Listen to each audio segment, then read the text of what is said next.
Bonjour à tous, bonjour à toutes, shalom frères et sœurs. L'amour du plus grand nombre se refroidira. Vous l'avez compris, aujourd'hui je vais vous parler de l'amour, et particulièrement du fait qu'il y a de moins en moins d'amour dans l'Église. Et on va essayer de comprendre pourquoi.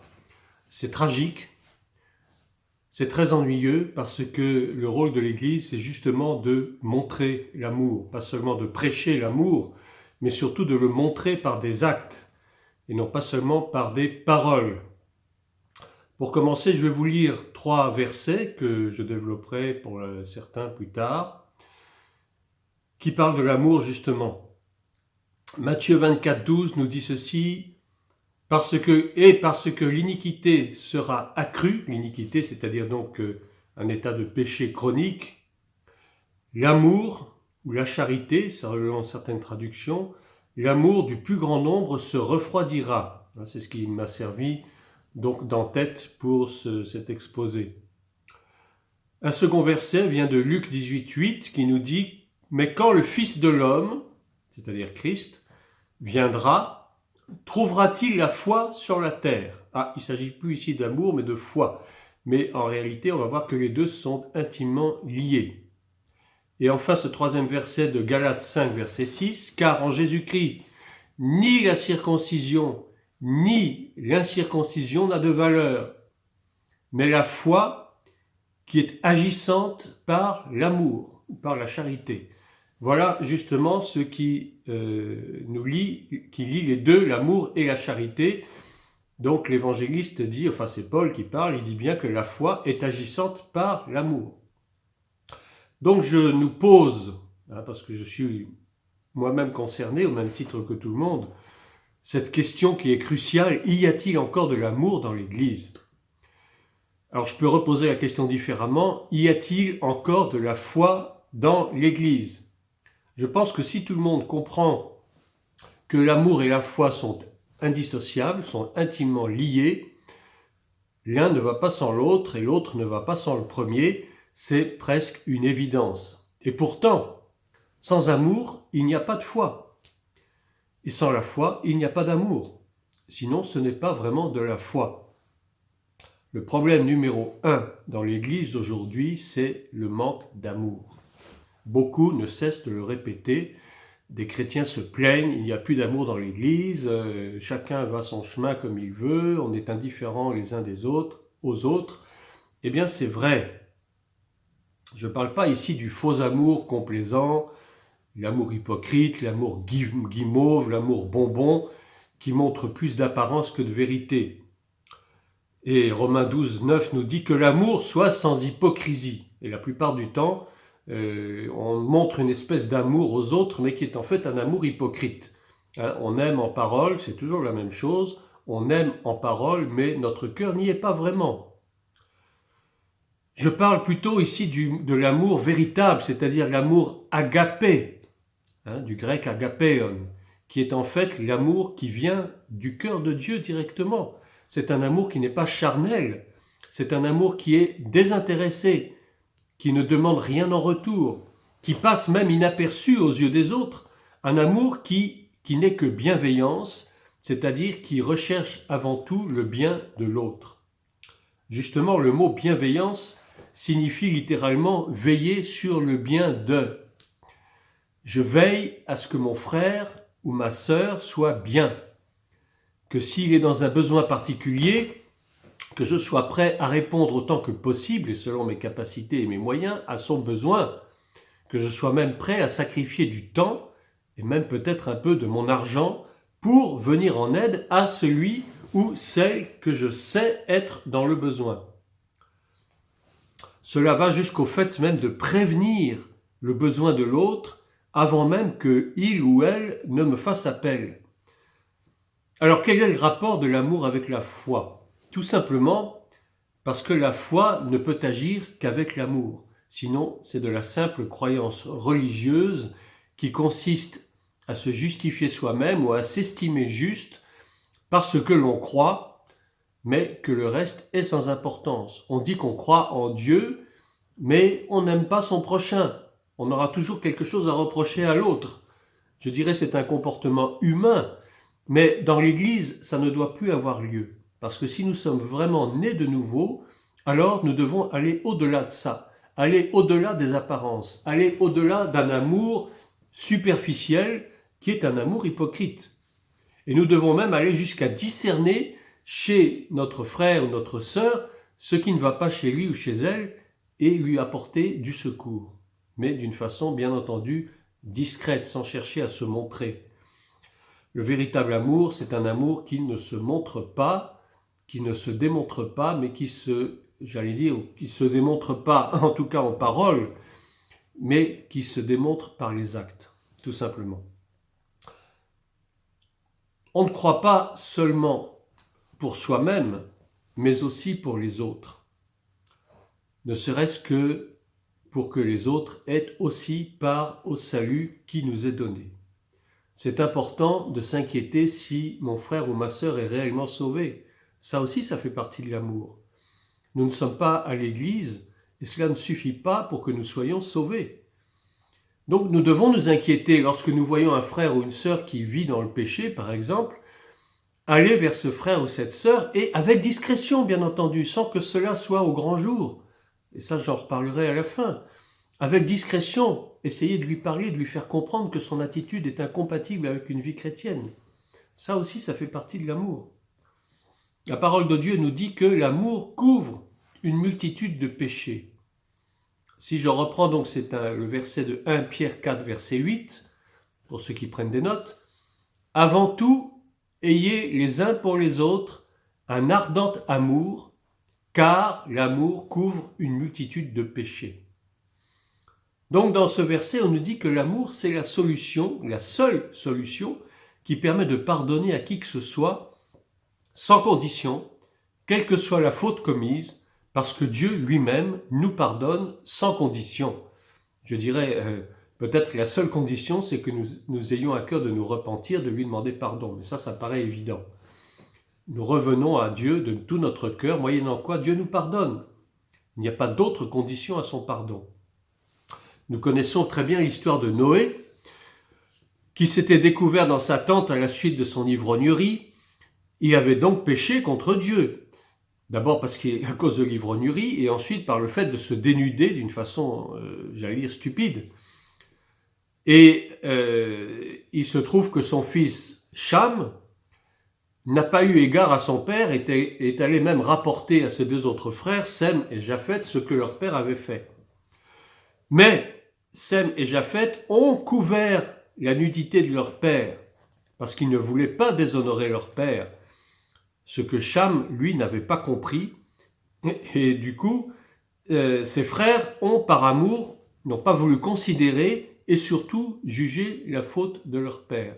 Et ils ont couvert leur père en se voilant la face, en se détournant pour ne pas voir la nudité de leur père, parce que c'est une malédiction pour des enfants que de voir la nudité de leurs parents. C'est biblique. Des parents n'ont pas à se montrer nus devant leurs enfants, ça ne se fait pas, et inversement aussi. La pudeur, c'est très important dans la vie chrétienne. Mais là, il s'agissait de couvrir la faute de leur père. Et Cham n'avait pas fait ce qu'il fallait comme un véritable fils. Il n'a pas cherché à couvrir la faute de son père. Au contraire, il l'a montré au grand jour, il l'a exposé aux autres. C'est ainsi que Noé, l'ayant su, a maudit Canaan, c'est-à-dire la postérité de Cham. En tant que chrétiens, nous n'avons que trop tendance à ne pas vouloir justement couvrir la faute de nos dirigeants, mais aussi de nos frères qui vivent dans le péché. Au contraire, nous aimons trop souvent mettre au grand jour leurs travers et les exposer ainsi aux autres qui ne tarderont pas à les juger. Et là, ce n'est plus de l'amour, mais c'est de la complaisance et du jugement. Et la parole nous met en garde justement contre le jugement d'autrui, particulièrement des serviteurs de Dieu, mais aussi des frères et des sœurs. Romains 14, 4 nous dit ainsi « Qui es-tu, toi qui juges un serviteur d'autrui ? S'il se tient debout ou s'il tombe, cela regarde son maître. Mais il se tiendra debout, car le Seigneur a le pouvoir de l'affermir. » Et Jacques 4, 11 nous dit ceci « Ne parlez point mal les uns des autres, frères. Celui qui parle mal d'un frère ou qui juge son frère parle mal de la loi et juge la loi. Or, si tu juges la loi, tu n'es pas observateur de la loi, mais tu en es juge. Aujourd'hui, il y a de moins en moins d'amour dans l'Église, c'est ce que je disais au début. D'une part parce que la foi est faiblissante chez les chrétiens. Exemple, on ne voit presque plus de miracles, de prodiges, de guérisons et même de conversions véritables, parce qu'il y a un manque d'amour. Or, Dieu ne peut agir que s'il y a de l'amour et de l'unité dans l'Église, dans le corps de Christ. Et d'autre part, chacun vit replié sur ses petits problèmes en négligeant ceux des autres, en pensant qu'ils sont les seuls à avoir des difficultés dans leur vie. Bien sûr, il n'est pas question de s'ingérer dans la vie d'autrui d'une façon indiscrète, ce serait contraire à ce que la Bible nous dit, mais il faut quand même avoir suffisamment de discernement spirituel pour savoir qui et comment venir en aide à celui ou celle qui en a réellement besoin. C'est une question d'intelligence spirituelle aussi. Or, l'amour sans intelligence, ce n'est pas de l'amour. Et si la foi faiblit dans l'Église, alors l'amour faiblira aussi du même coup. L'amour, c'est ce qui fait le ciment de l'Église. Chaque pierre de l'édifice que nous sommes doit être solidairement attachée à l'autre pour que le bâtiment tienne debout et ne chancelle point, ne s'écroule pas, et le tout étant solidement enraciné dans la fondation qui est Christ, qui est à la fois donc le fondement et la pierre angulaire. Et l'Église doit être enracinée dans l'amour. Et s'il n'y a pas d'amour, alors tout s'écroule. L'Église s'écroule. Il n'y aura plus rien qui se passera dans l'Église. L'Église sera devenue un bâtiment vide, un bâtiment mort, parce que les membres du bâtiment, les membres du corps sont morts. Or, si les membres d'un corps meurent, eh bien le corps lui-même meurt. Mais comme gloire à Dieu, la tête du corps c'est Christ, et que Christ est vivant et Christ est amour, alors nous devons tout faire pour suivre cet exemple parfait. Il est vrai que, comme le dit l'Écriture, l'iniquité s'est accrue dans l'Église, que je disais au début. Et oui, malheureusement, le péché est là, et on voit des choses absolument inacceptables dans l'Église, des dirigeants même, et même des fidèles bien sûr, qui vivent dans le concubinage, sans être mariés, les plaisirs du monde qui envahissent la vie de certains chrétiens. Et comme le disait justement un pasteur dans un message il n'y a pas si longtemps, nous sommes dans l'église du divertissement.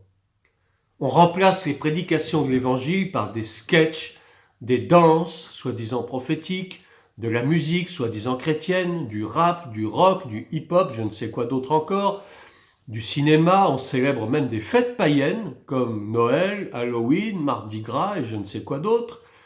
Et pendant ce temps-là, on a des frères et des sœurs qui n'ont même pas de quoi se nourrir, eux et leurs enfants, qui ne peuvent même plus payer leur loyer, qui ont de graves et de très réelles difficultés, mais l'Église ne se soucie même pas de cela et préfère se nourrir et se complaire dans des vanités mondaines, tout en se donnant bonne conscience en disant « Dieu connaît nos cœurs ». Finalement, il n'y a presque plus de différence entre le monde et l'Église. Et ce qui est valable dans l'un l'est aussi dans l'autre, et inversement. Frères, il est grand temps de nous réveiller, il est grand temps que l'Église se réveille et cesse de se complaire dans la vanité et dans le manque d'amour.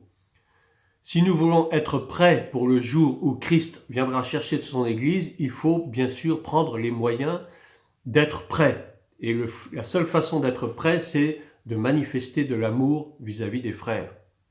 Et je terminerai cet exposé avec cette grande imprécation, c'est plutôt cette grande injonction que l'apôtre Paul adresse justement à l'Église en Romains 13, verset 11. Cela importe d'autant plus que vous savez en quel temps nous sommes. C'est l'heure de vous réveiller enfin du sommeil, car maintenant le salut est plus près de nous que lorsque nous avons cru. La nuit est avancée, le jour approche. Dépouillons-nous donc des œuvres des ténèbres et revêtons les armes de la lumière. Et j'insisterai sur le petit mot « enfin ». C'est l'heure de vous réveiller enfin du sommeil. Enfin, parce que ça n'a que trop duré. L'Église des derniers temps, elle est dans le sommeil. Il est grand temps qu'elle se réveille, il est grand temps qu'elle montre un peu plus d'amour, un peu plus de compassion, non seulement pour les frères et sœurs, mais aussi pour ceux de l'extérieur. Si nous ne montrons pas d'amour pour les gens de l'extérieur, si nous passons notre temps à les juger et à les condamner, comment voulez-vous que cela vienne dans l'Église? Comment voulez-vous que cela vienne à Christ? Si nous ne manifestons que de la haine, que du mépris pour ceux du dehors sous prétexte qu'ils ne sont pas chrétiens, alors on les méprise, alors on les juge, alors on se permet de parler mal, mais comment voulez-vous que ces gens viennent à Christ? Dans ces conditions, ça n'est pas possible. Ils vont dire, il n'y a pas d'amour dans ces églises-là, c'est même pas la peine qu'on mette les pieds là-bas, parce que de toute façon, on va nous juger, on va nous condamner, on va nous détester. Dieu ne condamne personne. La volonté parfaite de Dieu, c'est que tout le monde soit sauvé, que tout le monde ait part au salut que Christ nous donne gratuitement par son sacrifice à la croix. C'est ça la volonté de Dieu. Dieu veut que tout le monde soit sauvé et parvienne à la connaissance de la vérité. Alors Église, revêtons-nous d'un peu plus d'amour, de compassion, de compréhension, d'intelligence, de discernement. C'est ça qui fait notre foi. Si la foi est dénuée de toutes ces choses, ce n'est plus de la foi, c'est de la simple croyance religieuse. Mais Dieu n'agrée pas la croyance religieuse. Et la croyance religieuse ne sauve pas. Voilà, j'espère que ces quelques phrases vont nous réveiller les uns comme les autres, que nous soyons tous solidaires. L'Église doit être solidaire, nous sommes solidaires les uns des autres, sinon l'Église a raté son but, a raté sa vocation, et quand Christ reviendra sur terre, trouvera-t-il encore la foi sur la terre? C'est ça le grand problème, c'est ça la grande question, et c'est à nous et à nous seuls de pouvoir y répondre. Soyez bénis, à une prochaine fois.